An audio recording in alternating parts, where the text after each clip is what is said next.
বন্ধুরা, দুধ ও ননভেজ মানে আমিষ হচ্ছে আজকাল, কিন্তু এটি ননভেজ কিভাবে হয়, যার জন্য ভারত আমেরিকার এক চুক্তিও বন্ধ হয়ে যায়। ভারত স্পষ্ট জানিয়ে দেয় যে আমরা কোনোভাবেই ননভেজ দুধ নেব না। মোটামুটি আমাদের এই দেশ নিরামিষভোজী, ডাল আর দুধের মুখ্যভাবে দুধ মহিষ বা গরুর থেকে প্রাপ্ত হয়ে থাকে।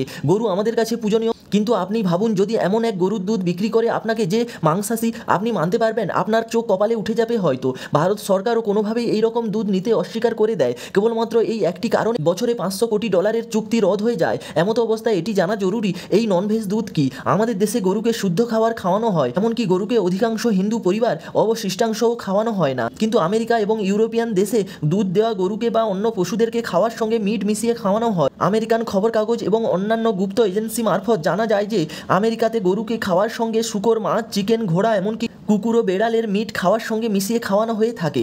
প্রোটিনের জন্য গরুকে খাওয়ার সঙ্গে শূকর এবং ঘোড়ার রক্ত মিশিয়ে খাওয়ানো হয়। বন্ধুরা, আপনারা কি এমন দুধ পান করতে চাইবেন? আমার তো মনে হয় না আপনি পান করবেন, তাই কমেন্ট সেকশনে অবশ্যই লিখতে ভুলবেন না। এমনই ইনফরমেটিভ ভিডিওর জন্য শেয়ার, সাবস্ক্রাইব অ্যান্ড লাইক করতে ভুলবেন না। ধন্যবাদ।